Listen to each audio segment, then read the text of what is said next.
I like who likes me. They would come ask you out? So, yeah, so in that... I did not ask you out. Stop lying. You know you asked me out. How can a woman be a player? I mean, recently I've been telling girls I'm in it for a good time, not a long time, and I was told I shouldn't say that. But that doesn't mean you were a player. I had a good run.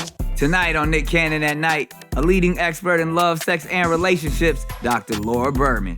Model, real estate mogul, entrepreneur, also mother of my son, legendary love, is Bre Tiesi. Welcome to Nick Cannon at Night, a place where we discuss love, relationships, sex with the experts and our close loved ones and friends. You ready? I'm ready. Yes, you ready? We've done this before. We have. And I think we're gonna even turn it up a little bit on this one. I'm here if you need help. Yeah, and yes. Help me. We have done this in real life. Yes, we have. Deja vu. Yeah. Right? And the point of Nick Cannon at Night is truly that, to talk about, everything from therapy to, if you're having any issues in any spaces, this is a safe space to discuss the dating life. We are at the one and only Yamashiro in Hollywood, and it's probably the best date night spot in all of LA, if you ask my opinion. But, singles, they got a lot of questions, they got a lot of opinions, and people who are couples too. We got any couples in the building? Make some noise one time. What? Y'all don't sound happy. Nobody? Watch this, couples. Single people, make some noise. See how happy they sound? God. We'll get into that later. First off, we always start the show off with a nightcap. So I need everybody to raise their drinks. Now, nightcap is usually a drink that lets everybody get in the mood, sets the tone. But here at Nick Cannon at Night, we trying to see if you capping or not based off of a fact. So I'm gonna give you a statement. If you believe it's cap or untrue, you drink or you don't drink. Don't drink. You don't drink if it's true. No, or you I drink don't if it remember. is true. I You think drink you it's drink been a it. while. I You think drink you- if it's true. Yeah. If you believe Yeah. it's true, take a drink. If not, we'll find out what the cap is and let's see what it is. All right, most people meet their partner through dating apps now. True or cap? Cap. I'll drink. I think that's true. Oh, it's cap. You're drinking if it's cap? Yeah, no, I was wrong. No. According to Stanford research, dating apps are rising, but most people still meet their friends in person. Yeah. Or So meet through friends or in person. That's true. You know this fact, Doc? yeah, I mean, dating apps are popular, but it's a lot of fishing and a lot of frogs before you meet your princes prince? or princesses. Yeah. And I think in person and fix-ups are still That's the encouraging. most popular. That really is, because I thought, I'm so scared of all this AI stuff and you don't know who's real and all Yeah. that. So it's like, I like meeting people in person. I still stand by that. I've never met anybody online. You love that about yourself. I do. He really does. I like the fact I like human interaction. Yeah. Like, it's cool to scroll. Like, people aren't, like, when I'm scrolling and doing all, I don't think those are real people. Well, they might be, and there's nothing wrong. I think the problem is that online dating, that the apps themselves have become really dysfunctional. I think there are some new ones coming down the pike that are going to be more conscious and careful and take a deeper dive into the psychology of the people on there. But right now, it's become, in many cases, kind of a toxic, yucky environment. I think it's terrifying. So, like, babe, have you ever met anybody online? No, that's terrifying. Absolutely not. Like, I have so many girlfriends that have horror stories, and it's just like not the person. It's not the same picture. It's just never a good experience. I don't know. I have to meet in person. Anybody met anybody online and it's working? Sister! Whoa, Tim. Really? Dr. Tammy, you met your husband online? 08, yes. We've been together since 08. Yes, I met him online. Really? I met him online. On what though? It was on Yahoo Personals. Yahoo Personals? What is that? Oh my God. She met him on dial-up. Okay, Tammy. Okay. Where is he now? Online. Now, but you guys have been married how long? We've been married 10 years this year. Yay! So there is hope for for people online. All right. I met my husband when I was on my one and only online date. I finally took a foray onto online dating. I kept breaking the date. I finally agreed to do it. I went and met the guy, and he was a complete catfish. Yeah, see. And I was too much of a people pleaser back then to totally blow him off. But I knew this guy that I really liked, an old family friend, was having dinner with my parents down the street. So I said, hey, you want to go see an old family friend who's in town? And we went, and my husband was the old family friend. So that we were staring at each other and having our own date while my Player. drunk. You talked about that in Quantum Love, right? Yeah. So now I've been with him almost 25 years. How cute. So, online adjacent. You was on an online date. You got saved from online Yes, dating. I got saved. I love that. All right, well, hey, keep on dating. Do what you do. Let's see if we can help an at-nighter. Let's get to our first question or advice-seeking individual of the evening. How can you tell when it's time to put up your player card? That's the real question that I want to know. All right, gangster. Well, it seems like you still got yours. Nice. Off in the dark bedroom talking into your phone. Oh my God. Player. Yeah, it seems like his card going to expire a long time from now. Again, Doc, you're the expert, but as a former player, I believe there is no right or wrong time.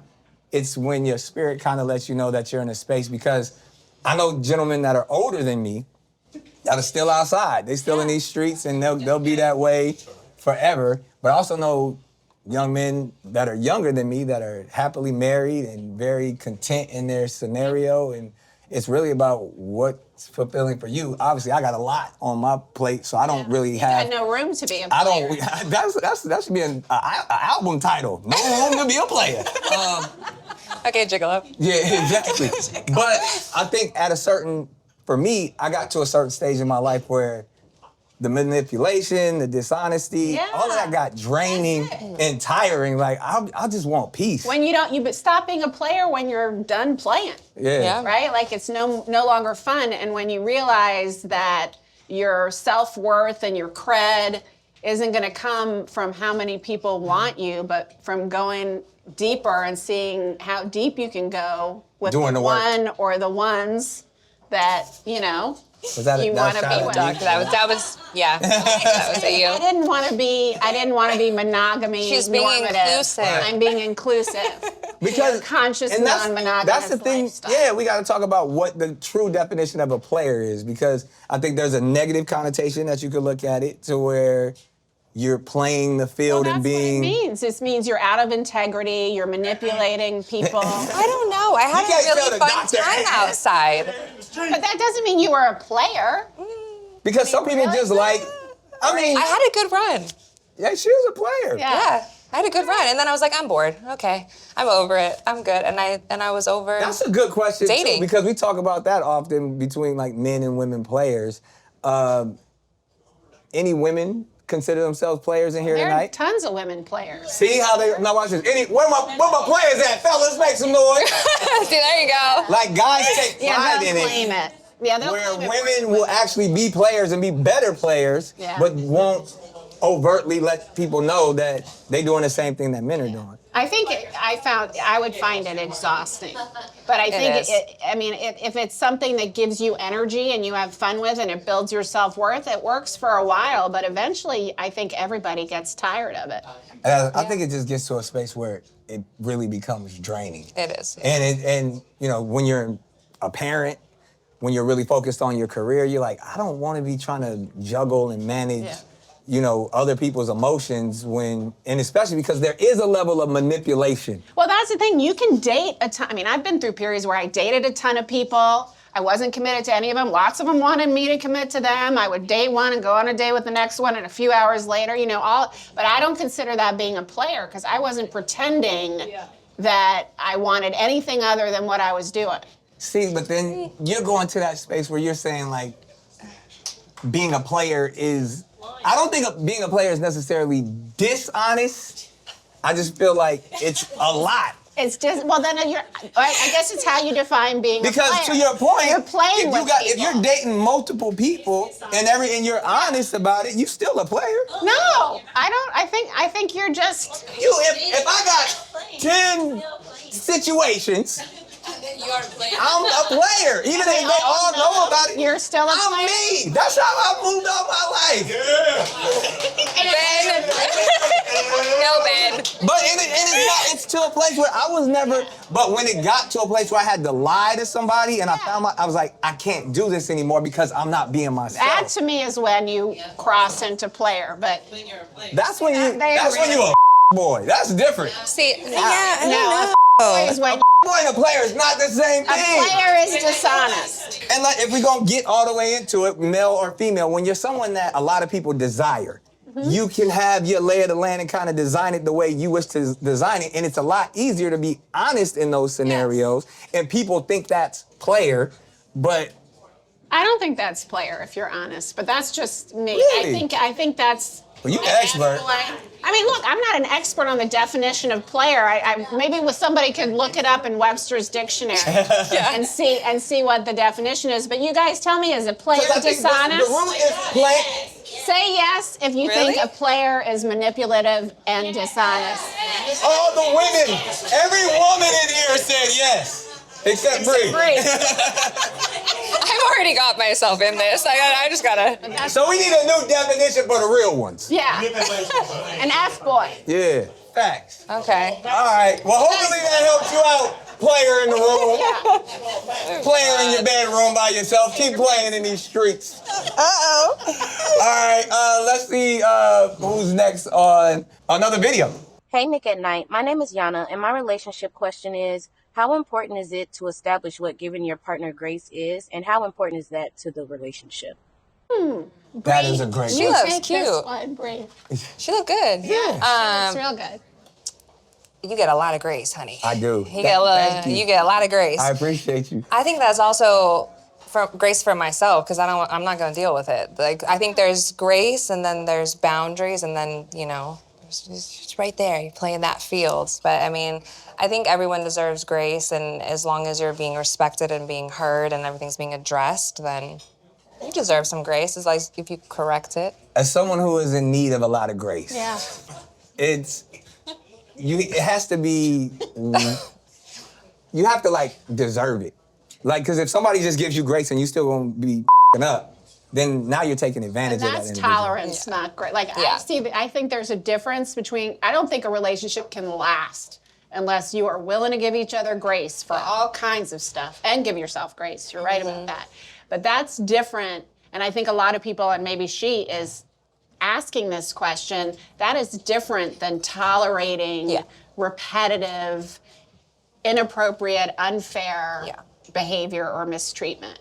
And then a lot of people say, well, he had a really hard childhood or he's been damaged, so I'm going to give him grace. No, you can give him grace, but that doesn't mean you stick around to continue being treated poorly. Yeah. So sometimes the grace is getting the hell up out of there. Yeah, sometimes the grace is getting out. Again, you see how this conversation is heading. It's talking about how like men need grace.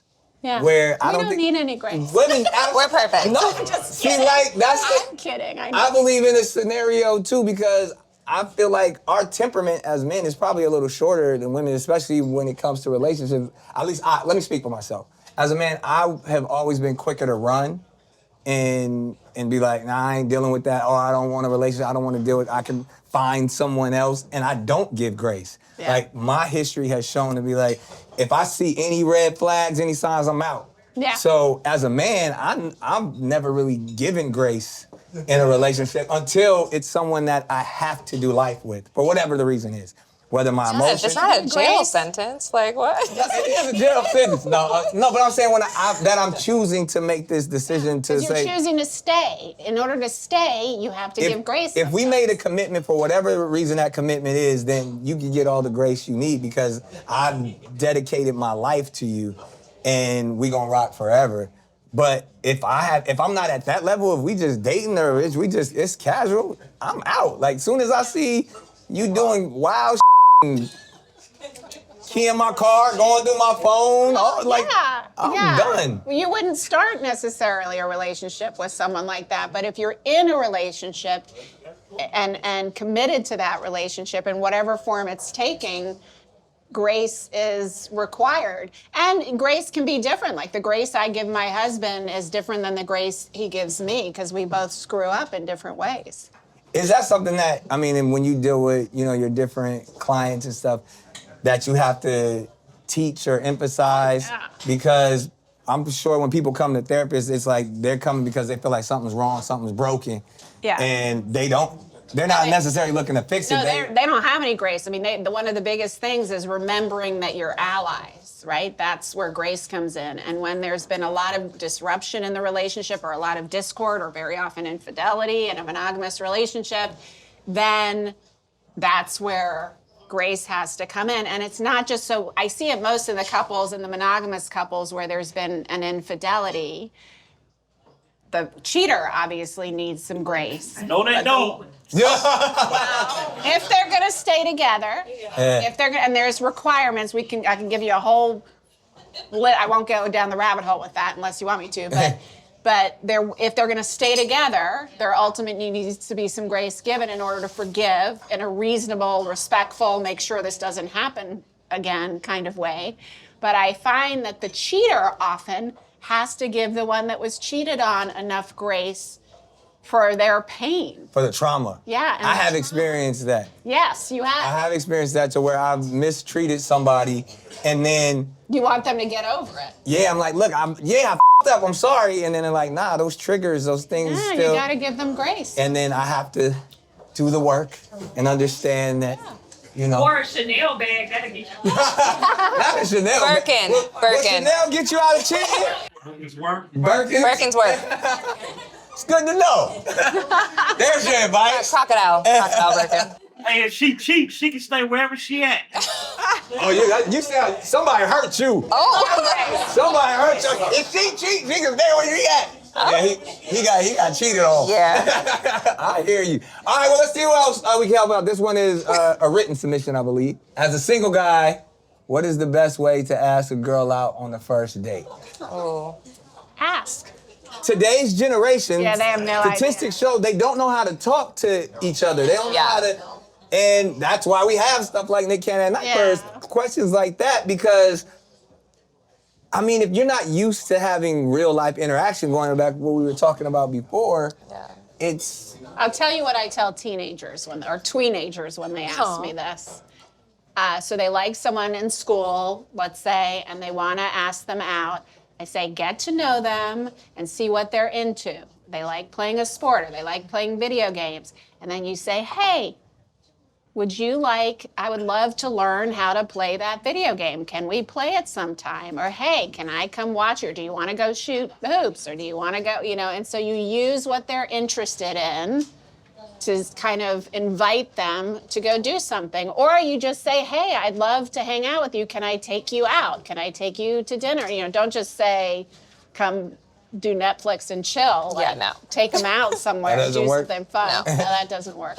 So as the male at the table, who actually, believe it or not, all my life super shy and insecure, so I never really asked girls out. How did it happen? No, so what happened? I like who like me. Like, so in They that would come sense. ask you out? So in that. I did not ask you out. Stop lying. You know you asked me out. Are you what? No, but I'll use that as a perfect example. Meeting through a mutual friend. Yeah. It's almost like I need the tables to be set up for me already because I don't like disappointment and rejection. And rejection. I can't deal with rejection. Like, So you gotta already know they're gonna say yes. By the time the conversations happen, I'm like, oh, I know there's chemistry there. This is gonna work. This is somebody that I can easily talk to. So my advice would be, like, have no expectations. So however old you are, if it's someone that you like, don't worry about, it's not about a destination. It's not about hitting the mark or getting the golden ticket by getting her to go out with you. It's like, oh, this is somebody I enjoy being around. So figure out how you can be around that person. If you guys go to school, if you work together, be a kind individual, and chemistry will naturally happen. And those type of things where whatever it is that you guys end up doing, going to the library or picking up something from Home Depot or whatever that is, ends up becoming the outings that you guys have. And then you look up and it's like, oh shit, I really rock with this person, opposed to like, ooh, I got, I'm in that setting and I see a girl across the room, or even in like a nightclub, I would never go up to a girl and be like, yo, let me get your number, or let me, like, I'm gonna go dance on the dance floor and try to get the most attention to get her to come talk to me, and then it's a situation where I know what this is, and even through the conversation, I'm not asking, can I get with you? It's more like, oh, I like this part. There's things that we have in common, and then you never have to ask, therefore you never have to worry about rejection. Well, that's the only reason people don't ask. I say, like, there's a value in just being okay with rejection. Like, you don't even really know. I mean, if you're one of those, you'd be like, if you're really into the person and like they're your dream person and you're so scared of them rejecting you, then maybe. But otherwise, practice asking other people out who you'd be interested. Asking people out. And then you may get not losers who you don't want to date, but like people who you may want to date. Get used to it. I think we all need to improve our rejection muscle so much. I mean, in your case, because you had a lot of people wanting to date you, and you also had friends. Is she interested? They probably came to Bre and said, hey, do you like Nick? And then they came back and said the next she will say yes if you ask her to go do something. I don't recall this, Yeah, but okay. no, We got a mutual friend that was telling me how amazing this girl was, and I was like, is she a good girl? And I was like, and by the time we saw each other in person, we knew that, the table had been set. I wasn't aware the table was being The set, but table once I got there, totally set. I was going to while it out. Yeah. She was coming to watch the show. Yeah. And I was in And you my were on the setting. dance I was floor. in my kingdom. Yeah, exactly. He's on the dance floor. Abs was showing. I was ready. I knew it was happening. So that would be my true advice. I mean, again, I would just say, just be yourself and don't worry about. And don't worry about rejection. It'll happen, and you can handle it, and you won't combust into flames if you're rejected. There it is. And now, speaking of combusting into flames, it's time for my favorite part of the show, which we call the anonymous question, because everybody is not as open as everybody in here, and they may need some real advice, but they don't want to show their name, face, or likeness, so we allow them to be anonymous. Hey at night. Okay, so I've been with my man for 10 years, and we just had our first baby a year ago. He used to suck on my titties all the time, but now because I'm breastfeeding, he doesn't find sucking on titties attractive. How do I get him to give my titties some more love and attention? Because that's something I do really miss. Oh my God. I like that she just kept saying titties the whole time. Can we say titties? Well, we saying titties tonight. Say titties. That's an interesting thing as a titty man. Yes. How did it work for you? I mean, it's not about me, but in that sense, I think one, if you liked them before, you should still like them. Like, it's not, especially if it, like she said, if it's after a baby. I mean, like. Well, I think what happens, like, first of all, congratulations, because you have double duty titties. Not double duty titties. Because they are double D's, for real. They're giving and sustaining life and doing something so freaking miraculous, and they are a sensual haven. And so when I see guys start behaving this way is that they have gotten caught up on the mechanical purpose of the breasts and lost sight of the other side, and sometimes they feel like they're taking something away from their baby, or they're freaked out they're gonna get a mouthful of milk when they're playing with it. Which ain't nothing wrong with that, player. Yeah. Get you a mouthful of milk. It's nutrients. Good for your immune system. Some people lactate forever. Yeah. They do. And this is the thing. It's the visual of it for a man. For whatever reason, we're drawn to breasts. Yeah. If they don't look the same, then I guess that can probably. You could suck on your own titties after you breastfeed enough. Oh, you saying that for the woman? Oh my God. But I mean, so I'm sure that's in any relationship. Everybody's body changes, and so I don't know. That's part of the foreplay. That's exciting. All right, well, you say something so that she can show her man, because you're going to be the one. He's not going to listen to me. I think he's gonna listen to y'all. Well, no, that was a woman. I know, but she's going to show this to her man, I think. Suck them titties. Oh. The dry ones, the long ones, the skinny ones. Get in there. Around the area, the big areolas, the little ones, the pepperoni areolas. Get you some. Oh my God. I can be funny about this and silly, but I would say as women at the table who've actually had, children, and however that happens, what is your advice to a woman who's concerned about her man no longer liking her body? I think you have to have a conversation about it. I think you can, talk to him about it, and also maybe, plan it where he plays with them after you've breastfed. So there's no. Well, I feel like the first thing is like, what is the real issue here? Is it weirding you out that our kid is, because I'm actually breastfeeding, seeing it? Do we eliminate seeing it? Is it something that's like... Is it that, you want to see me as a mother now and not as... I think that's like a bigger conversation, and then explaining like, this is important to me, this is what gets me off, you're not getting any if I'm not getting any. I think that's like, they'll be like, oh, wait a minute. You won't suck my titties, I won't suck your... Anything. Oh, it really is like that? Hell yeah. If it comes down to it, you always have that. I told you, man, suck them titties. My thing too, I wasn't looking at it that way. You guys took it, I thought like visually, he no longer, like something happened, like they Turn the lights off. Like they started sagging or something after the kids. Breastfeeding, they're probably pretty, it's usually... First of all, those are when they right. Yeah. Like when it's like, when it's full of milk. It's after the fact. Yeah. And then they get there. They just new ones, called a day. Yeah. Hey, if it's a long titty, throw it over her shoulder. Keep it going, player. Hopefully that helps you out. I told you those anonymous questions get quite interesting. But right now is also another fun segment of the show where we open it up to our audience members here in the crowd. It's been a talkative bunch already. So, let's get to it. It doesn't have to be about the topics that we were talking about tonight, or if you would like to elaborate on one of those topics, please step up to the microphone, introduce yourself, and see if our expert, Dr. Laura Berman, can help you out with anything. Hi, what's your name? My name is Lika. Lika? Lika. Like liquor? Like Lika. Oh, okay. All right, Lika. I'm Nika. I love that. Lika, where you from? I'm from Russia, but I lived here for 20 years. I still have an accent. Oh, amazing. We like it. I'm an American citizen. All right, hey, come on. Hopefully, I Oh, got you, right? I see up in here. I have my passport. All right, Lika, what's your question for the doctor or Bre? So, guys, do you think who has more power in a relationship? The one who loves harder or the one who can walk away anytime?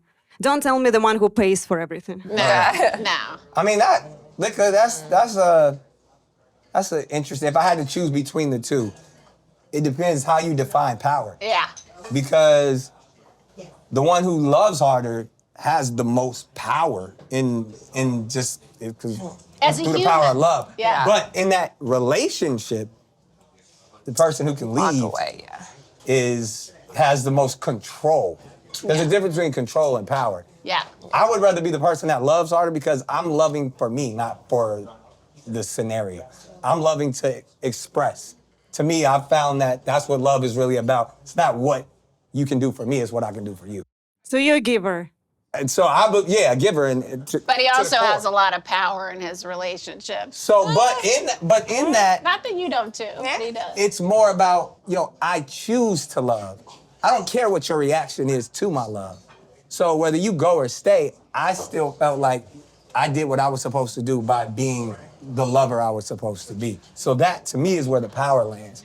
Are you talking about the power to stay safe and not have your heart broken and not be left? Exactly. Okay. Yeah. So then it's who's safer in the relationship, and if the question is who is safe, who is ultimately emotionally safer in the relationship, it's going to be the one that can walk away versus the one who's open-heartedly loving harder.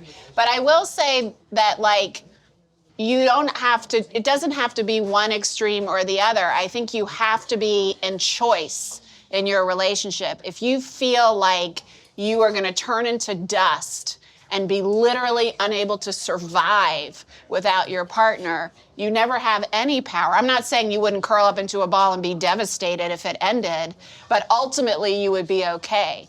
So I think it's really important to feel like you're always in choice. As a recovering codependent, I have done that every day. When I give my husband a hug, it's a habit to just say, I choose you today inside my head. Because for me, always reminding myself that I am in choice and I'm okay no matter what allows me to get my needs met. If you're not in choice, you can't get your needs met. I love that. So what does a recovering Codependent mean? Well, codependency is like an addiction. You got a little codependency in you. I do? Yes. Please expound. Codependency is where you're emotionally dependent on, I'm not okay if you're not okay. I need to control how you feel because how you feel affects me is too hard for me to, I can't handle Isn't my that a good thing? Isn't regulate. that called empathy? No, empathy is I can feel what you're feeling. I can understand it. I can even put myself in your shoes, but I'm still gonna be okay even if you're not okay. That doesn't mean I won't be sad for you and I won't want to help you, but if I'm not okay unless you're all good, then I'm always dependent on you being all good. I'm gonna end up manipulating you. I'm gonna end up making sure you don't leave me. I'm gonna end up not being my true authentic self. I'm gonna end up letting you control me more than I want. I'm not gonna have my full voice in the relationship. That's interesting. Because I'm thinking that would be compassion. Like I really want to care how my partner feels and want them. So if I'm not because saying then you don't also care. as somebody who's been diagnosed as a narcissist, I feel like it's easy. It's easy for me to be like, I don't care how you feel. I'm gonna be selfish and I'm gonna make the decisions that so I have to lean more to codependency to kind of balance my And a narcissist ego is out. always gonna be attracted to codependence. Narcissists is attracted to codependent people. People who tend toward codependence, because So I'm attracted to myself, like a true narcissist. Because they'll put up with your stuff. Right. You know, they'll put up with it. I guess, that's you. Look, I learned something too today, because I was thinking from that aspect of, I want to. It's like a form of love addiction. Right. But why is that wrong? To be addicted to love? It's only wrong if it controls you. Anything that controls you and doesn't allow you to be your true authentic self, have a voice, and get your needs met is not healthy. And if your mood and well-being is at the effect of someone else's mood and well-being, and you can't hold your own center, regardless of what's going on with your partner or even your kids, you can be codependent with your kids, you're really like a ungrounded electrical cord whipping all over the place. But that, again, is the purpose of settings like this, where you can hear different perspectives and understand, because you helped me. You've helped me many a times, but even in that conversation, because it helps define that. So hopefully that helped you. Did that help? It's helped me. I definitely want a session with you. Thank you so much, guys. Thank you so much. Y'all give it up for Liquor one time. And of course, as always, Nick Cannon at night. When we get a night, I have to go outside and see what they're talking about. And I think this is gonna be an interesting one, because we was talking about this earlier. Let's see what they was talking about outside. How to be a player at night. How can a woman be a player? Just how y'all be players, same way. Same way. So you got a lot. You got a lot of dudes. It's the same game. So tell me about your roster. How many you got on your roster? I have a good little 3. You got 3. You got a 3-piece? A little 3. You got a little 3-piece? It's cool. Little biscuit on the side. That's not too much. You can handle that. I have a favorite. Okay, you got a favorite. And then the second one, I'm like, okay. He kind of cute. Yeah. And then the third one got some money. I'm like, that's his little sugar daddy. I know how it works. You player to player. I understand how you get down. you feel it. All right, so would you call yourself a player? Yeah. Oh, wow. Would you call yourself a player? It depends. Why would it depend? Stephen was emphatic about it. Well, because if you're in a relationship and you're not married, Then you out here in these streets. I'm not gonna say you're out here in the streets. But that's what I'm saying. You said it depends if you're a player. What does it depend on if you're a player? I guess if you have friends, right? Multiple. You can have multiple friends. Tell your friends to be my friends and we can all be friends. Hey. You see, that got that court. I don't feel like I'm a player. I'm not a player. You ain't no player. Biggest players, women or men? Men. Why? Cause y'all just be like moving and lying and just doing too much. But nah, a real player ain't gotta lie.